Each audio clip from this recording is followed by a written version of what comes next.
Raiden. Back to hell with you. I'll create hell on Earth.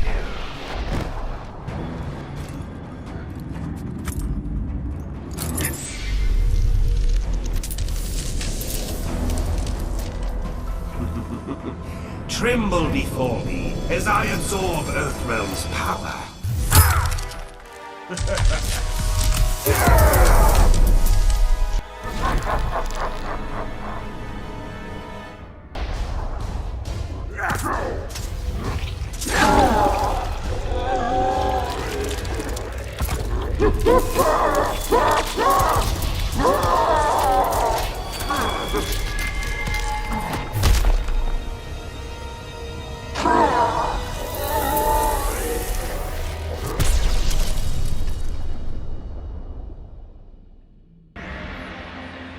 After millennia of fending off Earthrealm's enemies, Raiden began to wonder if defense was the best path to peace. In a change of tactics, Raiden and the Shirai Ryu attacked Kotal Khan's armies before they could rebuild. They decimated the Emperor's forces, leaving Outworld at their mercy. The victorious Raiden claimed dominion over Outworld. The first of many threats to Earthrealm had been removed.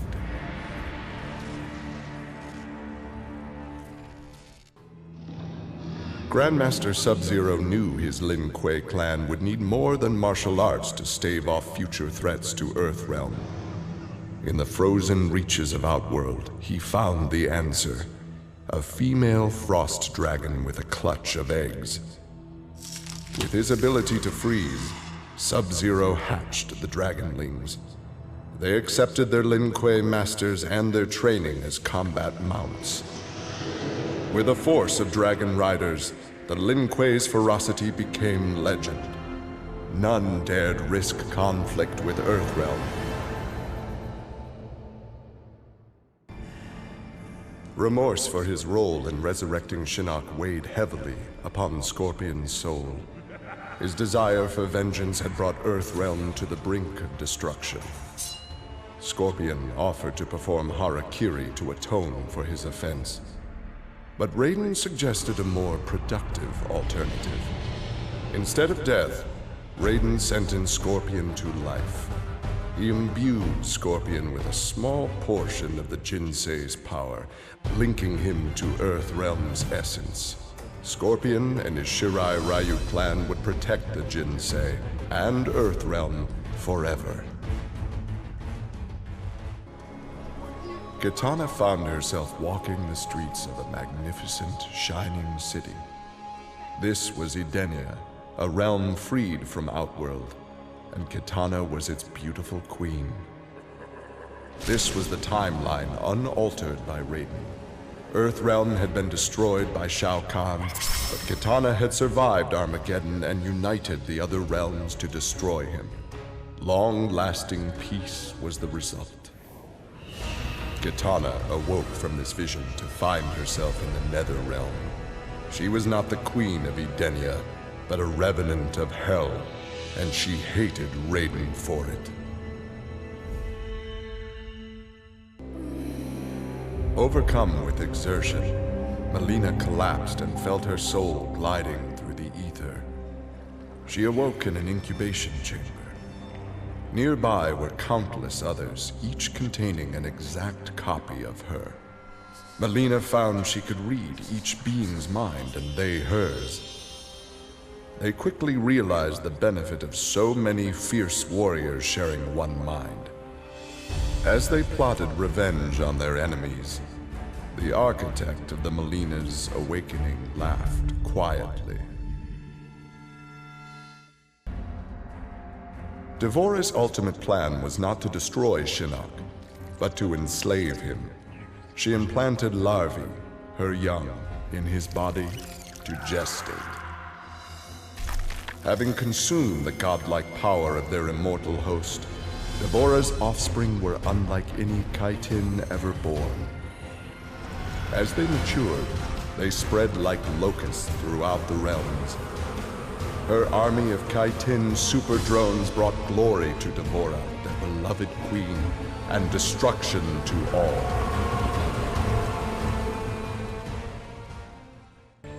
Alone once more, Ermac searched the labyrinthine corridors of Shao Kahn's old fortress, searching for the source of a faint voice calling to him. Suddenly, a wisp of dust brushed his chest, wrenching free one of his many souls. The dust took the form of a man who began to consume soul after soul. As the weakened Ermac stared helplessly, he recognized the mysterious figure. The sorcerer Shang Tsung, returned from death. Nearly 150 years ago, Erron Black had been hired by Shang Tsung to assassinate an Earthrealm warrior. In return, Shang had slowed Black's aging process. He could therefore afford to be patient. If an employer wanted someone dead, they would be in time. A team of young Earthrealm warriors had caused Erron Black's current employer, Kotal Kahn, much inconvenience. With the patience of a viper, Black eliminated them all.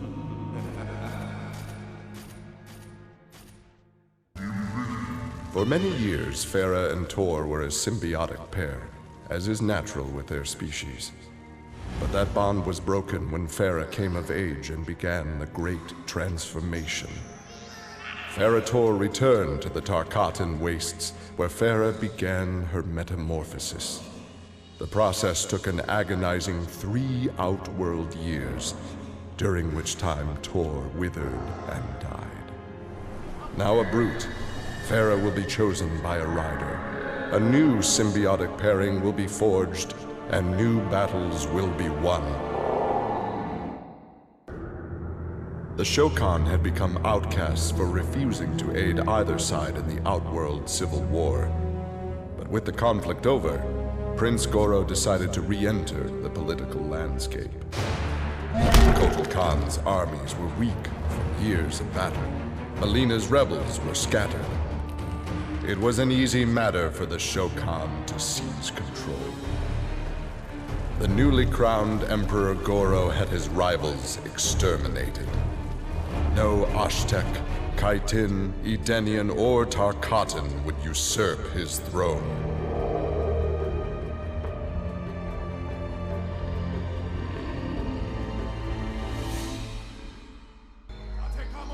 After his incursion into Earthrealm, Kotal Kahn had become a prime target of Special Forces surveillance. Jackie Briggs was assigned to monitor his activity. Jackie followed Kotal Kahn to an equatorial jungle, where he entered a hidden pyramid. Inside, he retrieved a glowing crystal skull. Jackie attacked the Emperor and raced away with the object. Jackie was praised for her work, but couldn't help thinking her interference was what Kotal Kahn had wanted all along. After Shinnok's fall, the hospitalized Johnny Cage asked Jax to fill in as leader of his squad. Jax agreed. It was a chance to spend time with and protect Jackie. Boarding their transport after a routine mission, Jax's greatest fears were realized as the mercenary Erron Black sprung from the cargo bay and fired on the young heroes. Fortunately for Jackie and company, Jax's quick reflexes and bulletproof arms deflected the assassin's rounds. Jax quickly subdued Black, then slipped into shock as a red stain engulfed his chest.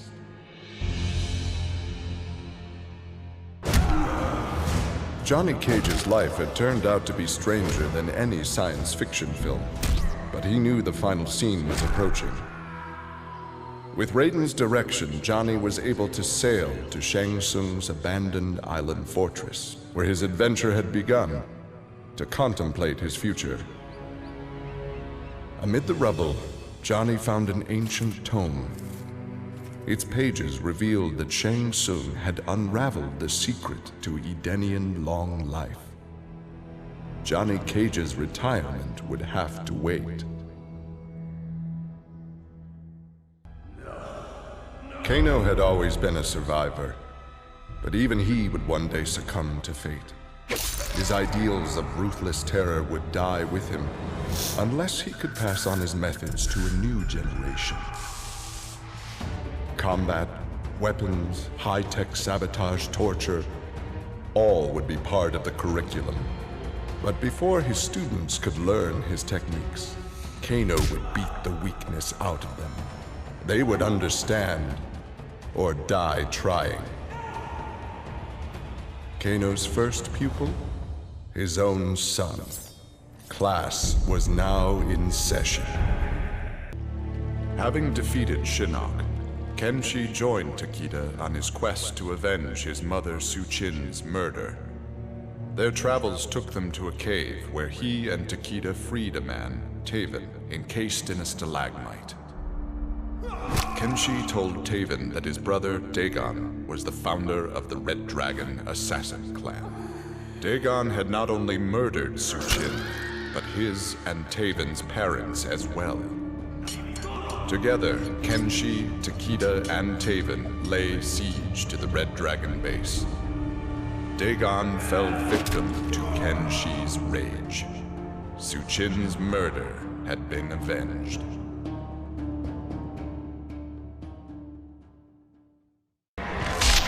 Kotal Khan returned to Outworld determined to rebuild his forces.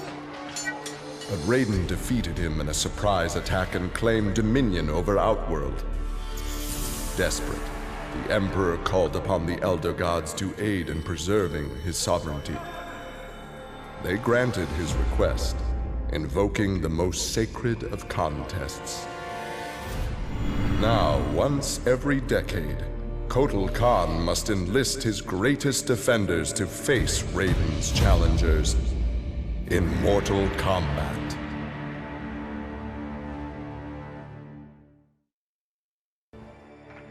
For his role in saving Earthrealm, Kung Jin's family created a statue in his likeness for inclusion in Raiden's revered collection. But Kung Jin's thoughts were with one no longer accepted by his family, Kung Lao. Kung Jin set out to locate his cousin and found him in the Nether Realm. Raiden believed Kung Lao's tortured soul was forever trapped without Quan Chi's magic to free him. But Kung Jin knew the Shaolin was stronger than any sorcerer's spell. He vowed to help Kung Lao fight off the evil that had remade him.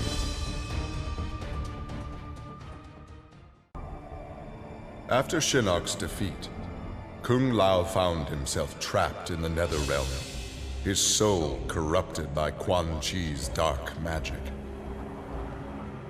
There he would have remained but for the aid of his cousin Kung Jin. Together, their Shaolin strength repelled the evil sufficiently enough for Kung Lao to escape that dark realm and control his inner demons. Compromised but not lost, Kung Lao now exists as an agent of vengeance. He will show evil no mercy.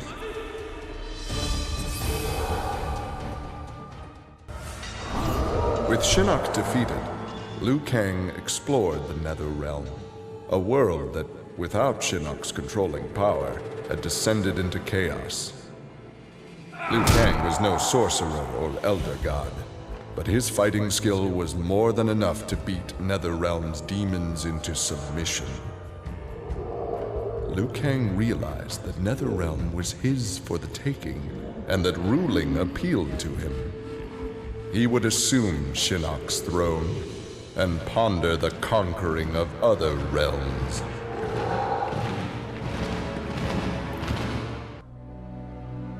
Quan Chi had long been a servant of Shinnok.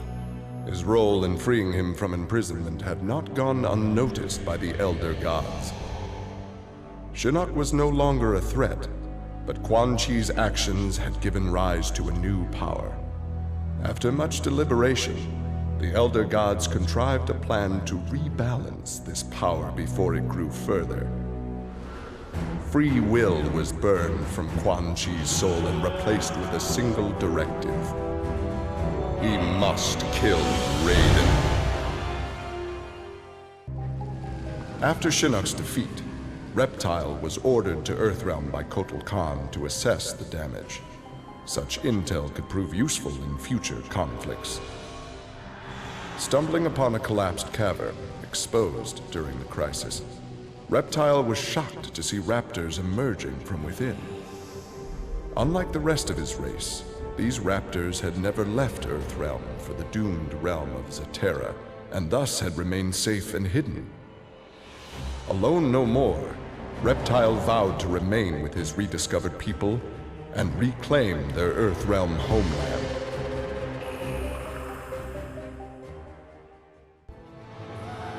Cassie Cage's impressive victory over Shinnok led Raiden to give her a new important task: hunting down a soul stealer. Cassie did not have to be told that the suspect could be a resurrected Shang Tsung. Having tracked him from the site of his last known assault, Cassie confronted the withered old man. He fought desperately but was ultimately defeated. As the old man lay dying before her, Cassie asked his name. With a mixture of sadness and relief, he whispered, "Shujinko."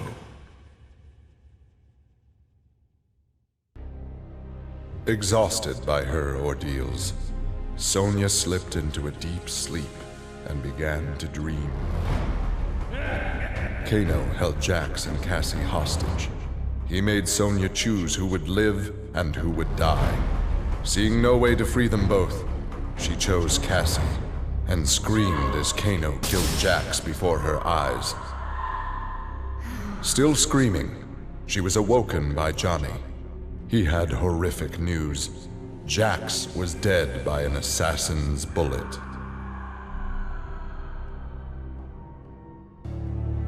With Shinnok defeated, Takeda and his father set out to find his mother's killer, a member of the Red Dragon clan. Special Forces tech enabled Takeda to locate the clan's base and disguise himself and Kenshi as they infiltrated their ranks.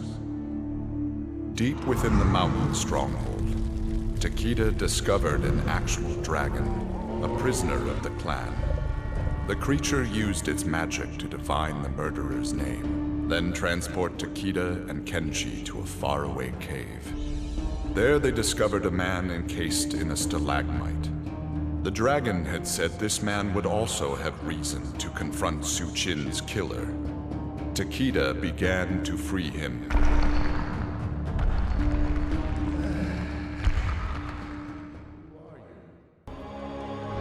Earthrealm belonged to Shinnok. It became the staging area from which he would finish his war on the Elder Gods, which began eons ago. The Elder Gods had lied to the denizens of the realms. They were not individual beings, but merely parts of a greater collective known as the One Being. Shinnok would merge the realms and awaken him. Whole once more, the One Being devoured the Elder Gods. Shinnok watched with satisfaction. This reality had finally come to an end.